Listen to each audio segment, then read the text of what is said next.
जनाब स्पीकर, आज 26वां दिन है और शुमाली वज़ीरिस्तान में एक एहतजाज जारी है और उनका मुतालबा सिर्फ यही है कि हमें अमन और तहफ़्फ़ुज़ दिया जाए। मैं मशकूर हूँ ख्वाजा आसिफ साहब का यहाँ मौजूद था भी, उन्होंने एक कमेटी तश्कील दी है, वो जाएगी उनके साथ सियासी कायदीन की। उनका मुतालबा बुनियादी अमन का ही है। अब वो अमन किस तरीके से यकीन ही हो सकता है, तो मैं उसके लिए मशकूर हूँ ख्वाजा आसिफ साहब का कि उन्होंने एक कमेटी, पार्टी की क़यादत उसमें मौजूद है और वो जाएगी वहाँ पर। उनकी भी बात वही है जो पिछले 4 साल से हम यहाँ पर कहते आ रहे हैं। और जब हम कहते आ रहे हैं कि ये दहशतगर्दी फैल रही है, तो यहाँ पर साबिका जो हुकूमत थी, उनके जो स्पीकर साहब थे, वो हमारा माइक बंद कर देते थे। जैसे ये दहशतगर्दी के ख़िलाफ़ बात करना कोई नो गो एरिया है। अब आप देखें पूरे पख्तूनख्वा में वो फैल चुकी है। पिछले दिनों पाकिस्तान तहरीक इंसाफ ही के एक MPA पर कातलाना हमला हुआ, उनके साथ उनके चंद साथी उसमें शहीद हुए। परसों सवात के इलाके मट्टा में एक वाक़या हुआ जिसमें एक मुकाबले में वहाँ पर एक DSP उसमें ज़ख्मी हुआ। DSP को वो अपने साथ ले गए, साथ ही साथ एक मेजर को अपने साथ ले गए और उनके स्टेटमेंट्स आ रहे हैं। तो ये सूरत हाल है पूरा का पूरा पख्तूनख्वा उन्होंने तकरीबन उनके हाथों में दे दिया गया है। और हालात इस नहज तक पहुंच गए हैं कि वहाँ स्वात प्रेस क्लब से एक फ़ोन जाता है, तालिबान की जो नुमाइंदगान है उनसे बात होती है और वो ये कहते हैं कि हमारे तो चूँकि मुज़ाकरात हो रहे हैं और हमें अपने कायदीन ने कह दिया है कि चूँकि हमारे मुज़ाकरात हो रहे हैं तो आप अपने इलाकों में वापस चले जाएं, तो हम इसलिए वापस आए हैं। और वो पूरे दीर से लेकर वज़ीरिस्तान तक, सवात तक, चित्राल में भी अभी उनका वो आ जाएगा, गिलगित बल्तिस्तान में ऑलरेडी हम वो देख रहे हैं। तो हमें ये समझ नहीं आ रही। और एक और चीज़ जनाब स्पीकर जिसमें मैं ज़रूर बात करना कोशिश करूँगा, क्योंकि साबिका यहाँ पर जो हुक्मरान जमात हैं उनके जो कायदीन है, पाकिस्तान तहरीक इंसाफ के जो कायदीन है, वो भी मजाक खेज़ बात है कि वो भी इस सब चीज़ों पर एतराज़ कर रहे हैं। तो मैं उनसे गुजारिश ये कहना चाहता हूँ कि जब अफगानिस्तान में तालिबान ने टेक ओवर किया तो आप ही की लीडर ने कहा था कि अफगानिस्तान के लोगों ने गुलामी की जंजीरें तोड़ दी हैं। तो ये उन्हीं के भाई हैं जो यहाँ पर आकर कत्लेआम करते हैं और यहाँ पर ये टेक ओवर करते हैं। तो जिनको आपने कहा था कि आप लोगों ने गुलामी की जंजीरें तोड़ दी हैं, ये उन्हीं के भाई हैं। कल उनका जो स्टेटमेंट आई है उसमें वो सब कुछ ऑन करते हैं। इन सब ने ये सारा काम मिलकर ही किया था जो कुछ अफगानिस्तान में हुआ। अब वो डूरंड को क्रॉस करके यहाँ पर वो पूरा का पूरा इलाका उन्होंने, और ये हर जगह यहाँ पर वारदात, ये इंतहाई सीरियस अमल। और ये पख्तूनख्वा में रुका कभी नहीं, ये पख्तूनख्वा से पूरे पंजाब में भी फैलेगा, ये सिंध में भी फैलेगा, ये पूरे पाकिस्तान को अपने लपेट में लेगा। और हम में अलमिया ये है कि हमें वो सीरियसनेस अभी तक दिखाई नहीं है जो होनी चाहिए थी इस मसले को टैकल करने के लिए।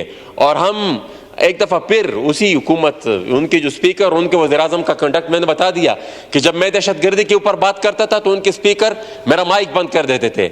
और वहाँ पर अफगानिस्तान में जब तालिबान ने टेक ओवर किया तो यही यहाँ से उन्हीं की हुकूमत में शादियाने बजाए गए, यहाँ से फौज दर फौज सहाफ़ियों की वहाँ पर भिजवाई गई, उस चीज़ को यहाँ पर सेलिब्रेट किया गया। और हमारे वज़ीर-ए-आज़म साहब ने कहा कि ये तो वहाँ पर उन्होंने गुलामी की जंजीरें तोड़ दी हैं। और ये जो मौजूदा सदर साहब हैं, इनके भी स्टेटमेंट भी उनके सपोर्ट में मौजूद है।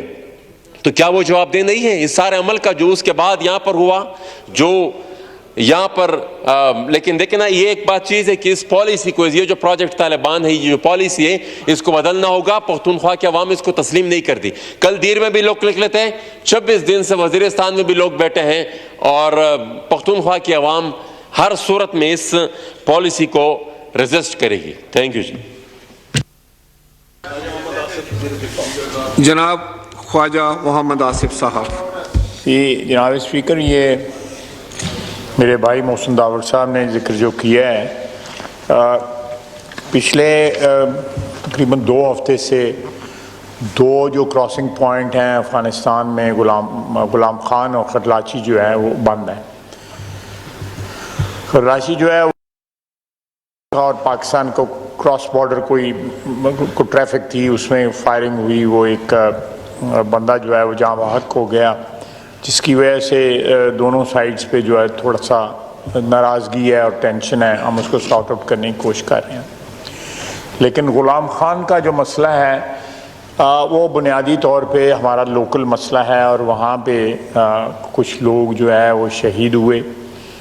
उनका ताल्लुक़ JUIF से था और कुछ और कबाइल के लोग वहाँ पे शहीद हुए।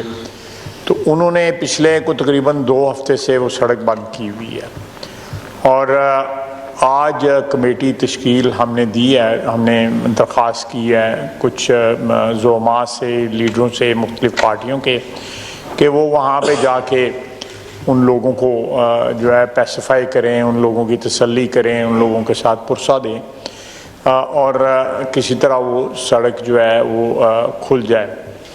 ये एक तो मसला जो है वो हमारा अपना इसका अमन अमान का मसला है। KP के अंदर जो इस वक्त हालात जो है ख़राब हो रहे हैं। मेरे भाई मोहसिन दावर ने बिल्कुल दुरुस्त फरमाया कि इन लोगों को वेलकम किया गया था। पिछली हुकूमत ने, PTI लीडरशिप ने, साबिक़ वज़ीर आज़म ने जो है वेलकम किया था। आज उसी प्रोविंस के अंदर जो है जुलूस निकाले जा रहे हैं तालिबान की जो वहाँ पे मौजूदगी है उसके ख़िलाफ़, और गवर्नमेंट जो है वो भी एहतजाज कर रही है। वहाँ पे PTI जो है वो एहतजाज कर रही है। सवात में कल मेरा जुलूस निकाला गया है, धीर में जुलूस निकाला गया है, और जगहों में जुलूस निकाला गया है।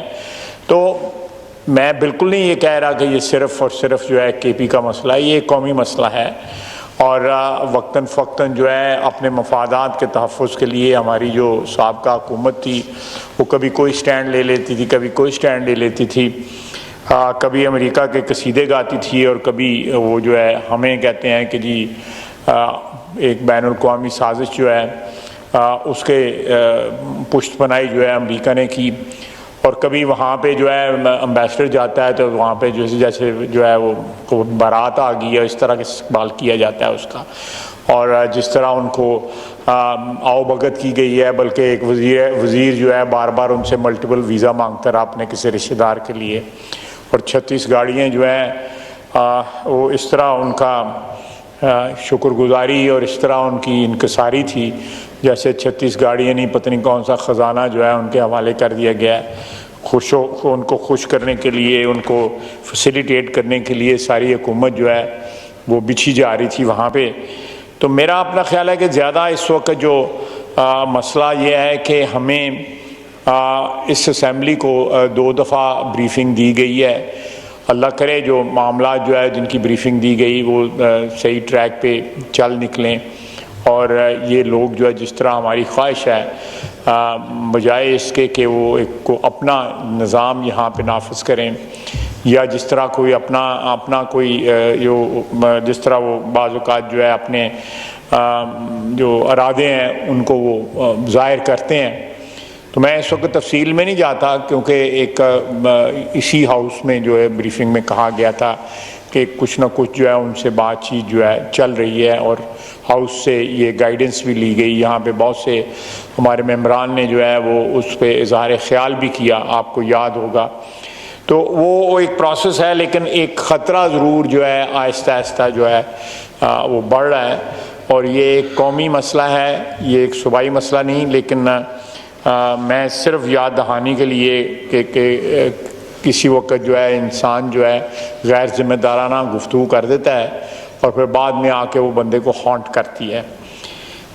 जनाब वाला, मैं जो मसला मैंने पहले खरलाची और ग़ुलाम खान का कहा, वहाँ पे एक हमारा बड़ा क्रूशल मसला है कि हमारी ट्रैफिक अगर रुकेगी तो ये ट्रांजिट ट्रेड वो भी रुक जाता है। उससे जो है कि इकनॉमिक का जो है वो क्या कहते हैं डिप्रीविएशन में उन इलाकों की इजाफा होता है, क्योंकि ये सारी ट्रैफिक जो है वहाँ पे जॉब्स क्रिएट करती है, वहाँ पे छोटे कारोबार जो हैं वो भी क्रिएट किए जाते हैं और ये सारी उस ट्रैफिक पे इन्हिसार है उन इलाकों की इकॉनमी का। तो उम्मीद है इंशाअल्लाह ताला हमारे जो कायदीन हैं मुख्तलिफ़ पार्टियों के वो इंशाअल्लाह ताला जाएंगे, परसों जाएंगे वहाँ पे और वो जाके उनकी जो है वो दिलजोई करेंगे और कोई एश्योरेंसेस देंगे ताकि ये मामला सेटल हो जाए। बहुत बहुत शुक्रिया जनाब स्पीकर। नूर आलम साहब और मौला जनाब सलाउद्दीन अयूबी साहब, दो बंदे हैं। अच्छा, तीसरे आप हैं जी। मैं ये बोले